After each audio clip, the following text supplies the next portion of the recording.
জয় বাংলা, জয় বঙ্গবন্ধু। আমার যদি অপরাধ হয়ে থাকে জয় বাংলা জয় বঙ্গবন্ধু বলার কারণে, তাহলে আমি সেই অপরাধী হতে চাই। আমাকে একটা কোশ্চেন করা হয়েছে যে কেন আমাকে নিয়ে যাওয়া হচ্ছে।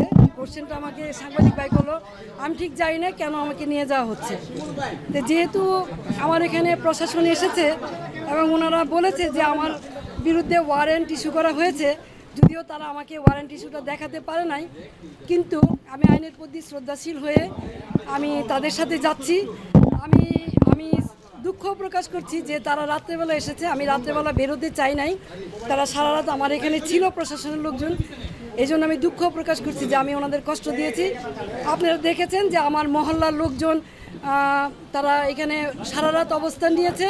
আমি আমার এলাকাবাসীকে মহল্লাবাসীকে ধন্যবাদ দিতে চাই তাদের এই ভালোবাসার কারণে, যে আপনারা কোনো শৃঙ্খলা আচরণ করেন নাই, শান্তভাবে। আমি আপনাদেরই সন্তান, আপনাদেরই মেয়ে, আপনারা আমার প্রতি যে শ্রদ্ধা ভালোবাসা সম্মান দেখিয়েছেন, আমি আজীবন আপনাদের এই ভালোবাসা শ্রদ্ধা সম্মান মনে রাখবো। আমার এলাকাবাসী জানেন যে আমি আলী আহমদ চুনকার সন্তান। আমার বাবা সাম্যের রাজনীতি করেছে, দলমতের ঊর্ধ্বে উঠে রাজনীতি করেছে। আমি আলী আহমদ চুনকার সন্তান। আমার যদি অপরাধ হয়ে থাকে জয় বাংলা জয় বঙ্গবন্ধু বলার কারণে, তাহলে আমি সেই অপরাধী হতে চাই।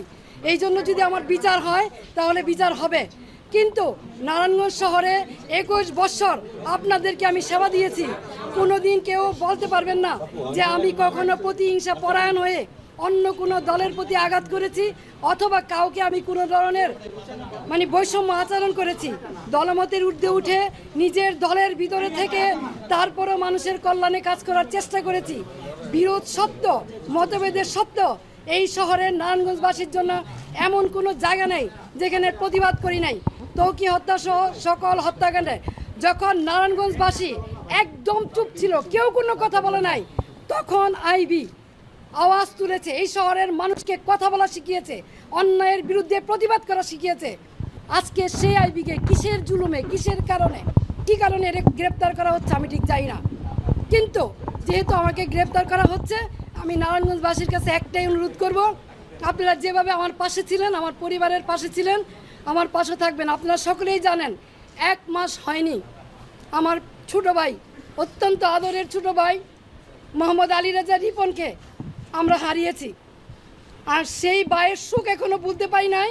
3টা ছোট ছোট বাচ্চা, নাবালক বাচ্চা, তার মাঝখান দিয়ে আমাকে এইভাবে অ্যারেস্ট করা হলো, যেখানে আমার বড় ভাই নাই, বোন নাই, আমি সবার বড়।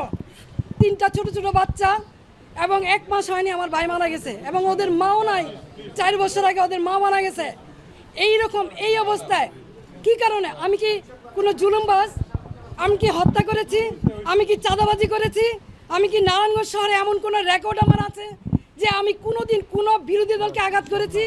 তাহলে কিসের জন্য, কি কারণে, কোন ষড়যন্ত্রের কারণে, কার স্বার্থে আমাকে অ্যারেস্ট করা হলো? আমিও প্রশাসনের কাছে জানতে চাই। বর্তমান যারা সরকার আছেন, সাম্যের কথা বলেছেন, বৈষম্যের বিরুদ্ধে আপনারা আন্দোলন করেছেন, সরকার হটিয়ে নতুন সরকার এসেছেন, তাহলে কি এই বৈষম্য? তাহলে অনেস্ট রাজনীতির সততার কিসের মূল্যায়ন? আমি তো বাড়িতেই ছিলাম, আমি তো পালাই নেই, তাহলে এইভাবে আমাকে অ্যারেস্ট করতে হলো কেন? সেই জবাব জনগণের কাছে চাই, জনগণই দিবে ইনশাল্লাহ। জয় বাংলা, জয় বঙ্গবন্ধু, জয় বাংলা।